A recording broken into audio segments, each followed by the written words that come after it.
नमस्ते सभी को। आज मैं यहाँ पे एक ऐसे एमएससी या फिर ऐसे बीजेपी का एमएलए कैंडिडेट का हिसाब से या फिर पार्टी का मैं एक पार्टी का कुछ मेंबर के हिसाब से नहीं आई हूँ। मैं एक नारी के हिसाब से आई हूँ, क्योंकि हम सभी जितना भी महिला है, जितना भी नारी है देश के अंदर 50% पॉपुलेशन जो नारी का है, फिर भी हमें जो 33% हमें रिजर्वेशन देना था, उस रिजर्वेशन को कांग्रेस और समाजवादी पार्टी, डीएमके और टीएमसी ने जो ब्लॉक किया है, ऑपोजिशन पार्टी ने जो ब्लॉक किया है, उसके कारण हम लोग अभी बहुत दुखी है और देश के सभी महिला, सभी नारी बहुत दुखी है। जो हमारा हक है उसको छीना गया है, जो हमें हक देना चाहते थे उनको ब्लॉक किया गया है, उनको रोका गया है। तो आप लोग जानते हैं कि नारी का ये 33% रिजर्वेशन हमारा हक है, हमें मिलना चाहिए। लेकिन 16 और 17 अप्रैल 2026 में जो अमेंडमेंट 131st अमेंडमेंट होना था, जिसमें नारी को 33% आरक्षण देना था, उसको ऑपोजिशन ने विरोध किया है और विरोधियों ने हम नारियों को बहुत दुख पहुंचाया है और हमारा जो नारी का जो हक है उसको छीना गया है। उससे हम बहुत दुखी है और हम ये बोलना चाहते हैं कि जो विरोधी पार्टियों ने जो किया है उसको हम नारी, जो देश का जो नारी है, कभी माफ़ नहीं करेगा, फ्यूचर में भी कभी भी माफ़ नहीं करेगा। और आने वाला जो भी समय होगा तब नारियों का जो क्रोध है आप लोग को देखने के लिए मिलेगा, क्योंकि हम लोग का हक को छीना गया है। आप लोग जानते हैं कि 2026 में जो फ्रीज डिलिमिटेशन जो फ्रीज किया गया था वो ख़त्म होता है।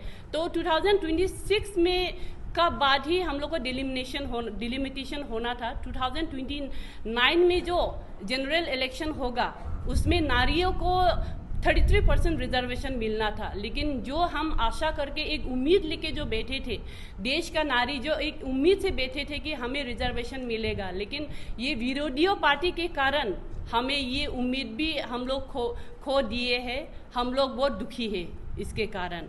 और आप लोग जानते हैं कि 1971 का बाद जब हमारा लोक सभा का जो सीट था हम लोग को फ्रीज किया गया था और तब हम लोग का 40 करोड़ हम लोग का पॉपुलेशन था, लेकिन आज का समय में 140 करोड़ पॉपुलेशन है। उसमें डिलिमिटेशन होना बहुत ज़रूरी है और महिलाओं को हक मिलना बहुत ज़रूरी है। आप सब जानते हैं कि दिमा हासाओ में एक भी एमपी नहीं है। दिमा हासाओ एक डिस्ट्रिक्ट है लेकिन एक भी एमपी नहीं है और ये विधानसभा का सीट भी एक ही है यहाँ पे दिमा हासाओ में।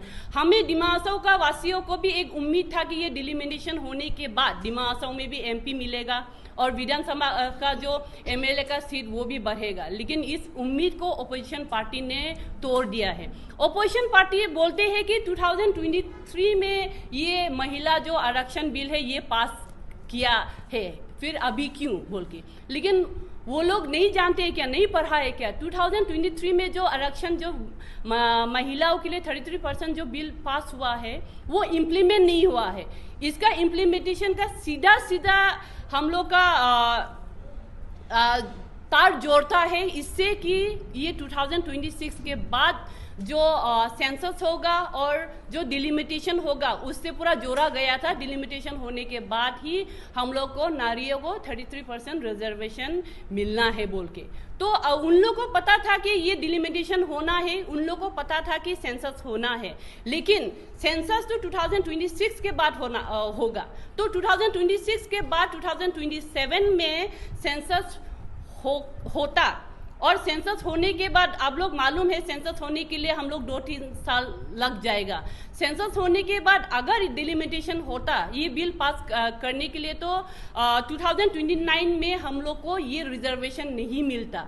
लेकिन बीजेपी ने नरेंद्र मोदी जी का नेतृत्व में ये कोशिश किया था कि 2029 में जो इलेक्शन होने वाला है, जनरल इलेक्शन, उसमें ही महिलाओं को 33% रिजर्वेशन दिया जाए। जितना भी देश का महिला है उसको 33% सीट दिया जाए, ये कोशिश किया था। लेकिन ये नारी विरोधियों पार्टी, इसको मैं पार्टी का विरोध नहीं बोलूंगी। ये नारी का खिलाफ, जो नारी का दुश्मन, महिला का दुश्मन है, ये कांग्रेस, ये डीएमके, ये टीएमसी और ये समाजवादी पार्टी, उनके वजह से जो महिलाओं का हक था उसको छीना गया है, उन लोगों का रोका गया है, महिलाओं का जो मिलना था उसको रोका गया है।